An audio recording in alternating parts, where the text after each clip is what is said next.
చిన్న పిల్లల్లో ఇన్ఫెక్షన్ వచ్చినప్పుడు చాలా జాగ్రత్త తీసుకోవాలని చెప్పేసి, అంటే దాని ద్వారా కిడ్నీలు పాడయ్యే అవకాశం ఉంటుందా? Yes. So when to detect and దాని యొక్క స్పెసిఫిక్ లక్షణాలు ఏ రకంగా ఉంటాయి? No, any infection in urine. ఇప్పుడు చిన్న పిల్లల్లో యూరిన్ ఇన్ఫెక్షన్ వచ్చింది అనుకోండి, వారిగా చెప్పరు కదా యూరిన్ ఇన్ఫెక్షన్ వచ్చిందని. వాళ్ళు ఏం వస్తుంది, చలి జ్వరం వస్తుంది. ఆ చలి జ్వరం వచ్చినప్పుడు వాళ్ళు పీడియాట్రిషియన్ దగ్గరికి వెళ్తారు. ఆ జ్వరం వచ్చినప్పుడు ఎందుకు వచ్చిందా జ్వరం అని ఎవాల్యుయేట్ చేస్తారు. దాంట్లో రక్త పరీక్షలోను మూత్ర పరీక్షల్లోనూ యూరిన్ ఇన్ఫెక్షన్ వచ్చిందని తెలిస్తే ఆ రీజన్ అప్పటికప్పుడు మనం యూరిన్ ఇన్ఫెక్షన్ ట్రీట్మెంట్ తీసుకోవాల్సిందే.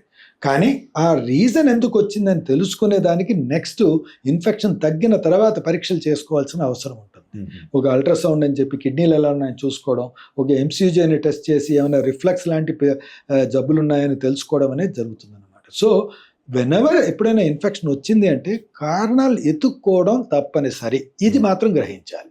కారణాలు ఎతకడం అనేది మళ్ళీ యూరాలజిస్టో పీడియాట్రిషియనో చేస్తారు, కానీ కారణాలు ఎత్తుక్కోవాలి. ఏదో మందులు తీసుకొని తగ్గిపోయిందిలే అనుకోకూడదు. అది నేను చెప్పాను. ఖచ్చితంగా జ్వరం వచ్చింది, ఏదో ఇబ్బంది ఉన్నప్పుడు ఖచ్చితంగా యూరిన్ టెస్ట్ అయితే చేయించాలి. అవి చేస్తారు, వాళ్ళు రొటీన్ గా చేస్తారు. Most of the paediatricians do in any child. ఏదైనా అన్ఎక్స్ప్లెయిన్డ్ ఫీవర్ ఉంది అనుకోండి, ఏదో జలుబు ఉంది, రొంపు ఉంది, వాడికి ఫీవర్ వచ్చింది అనుకోండి, ఇది పర్వాలేదు, ఇది వైరల్ ఇన్ఫెక్షన్ అనుకుంటారు.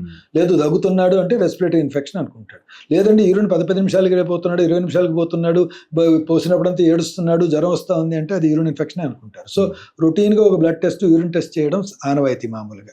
అది చేసినప్పుడు ఉంది అంటే మాత్రం నెక్స్ట్ పరీక్షలు అవసరం పడుతున్నాయని అనుకోవాల్సి వస్తుంది. మీరు తీసుకునే అదే మందులు, అదే నాణ్యమైన మందులు మెడ్ ప్లస్ బ్రాండ్స్ పై సగం ధరకే.